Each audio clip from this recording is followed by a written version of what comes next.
Hi there, I'm back again with more on calming my compass, this time with Barber Shop stories. Yes, a 10-part series.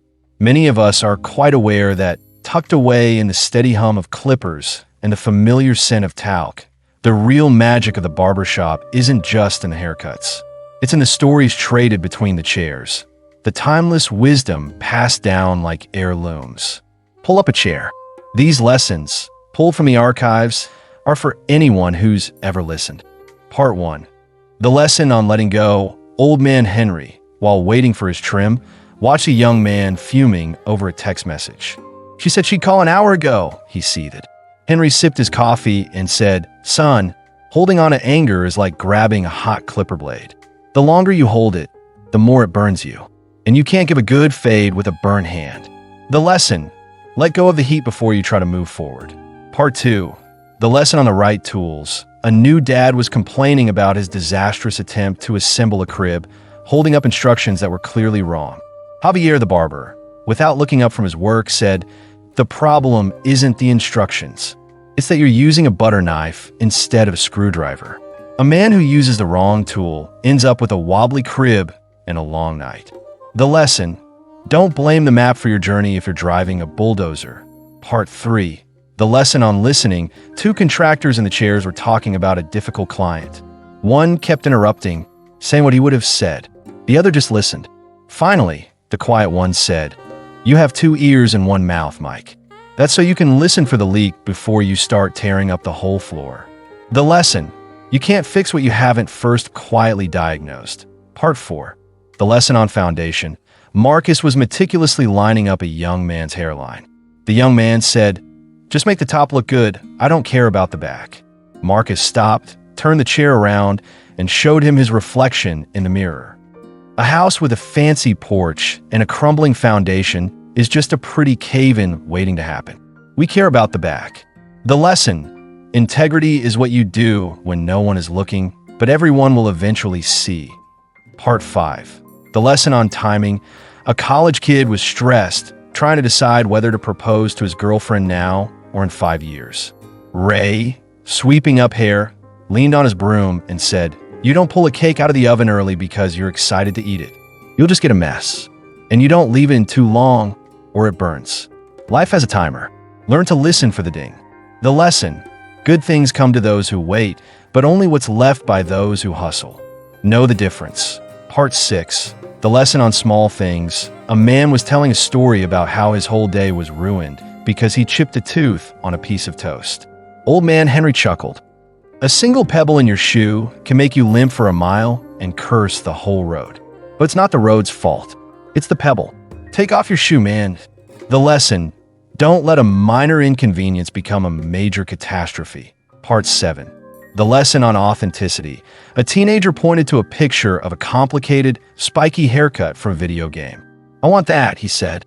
Javier looked at the boy's thick, curly hair, then back at the picture. "Son, you can't force a rose bush to grow like a cactus. You'll just hurt the bush. Let's find the best version of what you actually have." The lesson: the most attractive style is the one that fits the man, not the other way around. Part 8. The lesson on perspective. Two friends were arguing about whether a car they saw was dark blue or black. It was getting heated. Marcus, spraying water, said, "Standing in my driveway this morning, I could have sworn my neighbor was watering his rocks. I almost called him a fool. Then I got closer and saw they were his petunias, just wilted from the heat." Sometimes you just need to change where you're standing. The lesson: an argument is often just two people describing the same thing from different perspectives. Part 9. The lesson on patience. A young barber was getting frustrated, his hand shaking as he tried to nail a perfect straight razor line. Ray walked over, put a steadying hand on his shoulder, and said, "You can't rush the sharpening of the blade. A hurried hand makes a jagged edge. The line will come. First, learn to hold the tool." The lesson: mastery is not about speed. It's about the stillness within the movement. Part 10. The calm story and the fantastic, hilarious ending. Old man Henry was in the chair for his weekly trim. He started one of his calm, meandering stories. "Reminds me of my cousin, Elmer," he began, everyone settling in. Elmer was the most peaceful man you'd ever meet. Never raised his voice. His hobby was beekeeping, said the hum soothed his soul. He continued, one day his neighbor's prize-winning poodle, Princess, a yappy little thing with a ridiculous pink collar, gets loose and charges straight for Elmer's hives. Elmer sees this in slow motion. He doesn't yell. He doesn't run. He just walks, calm as you please, right into the path of that fluffy, barking torpedo. We were all leaning in, picturing the serene beekeeper facing down the pampered dog. The poodle, of course, doesn't stop. It zips between his legs, trips him up, and Elmer stumbles backward, sits down right in front of the hive stand, and knocks the whole thing over with his rear end. The shop was silent. "Oh no," someone whispered.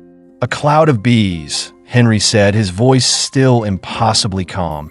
A biblical cloud of very annoyed bees erupts into the air. Elmer, covered in bees, still doesn't panic.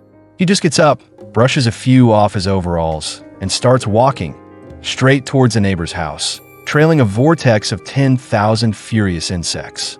We were on the edge of our seats. What did he do? He walked right up to the neighbor's screen door, Henry said, taking a slow sip of water, and he knocked. The neighbor opens the door, his eyes wide as saucers, staring at the living, buzzing tornado on his porch.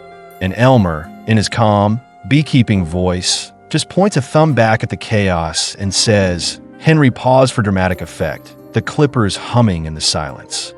"I believe this one's yours." The barbershop erupted in laughter. It was perfect. We could all picture it. And then, as the laughter died down, Henry added the final, magnificent twist. "He never got stung once," Henry said with a wise nod. The neighbor, who had run back inside and slammed the door, he got stung 7 times. And Princess the poodle, she got stung right on her. Well, let's just say she sat down very carefully for a week. He leaned back, satisfied, as Javier dusted the back of his neck. "The bees," Henry concluded with a serene smile, "always know who brought the chaos to the hive." The shop was in stitches. It was a calm story with a chaotic, hilarious, and perfectly just ending. A true barbershop classic. Please like, share, and subscribe for more on Calming My Compass. Until next time,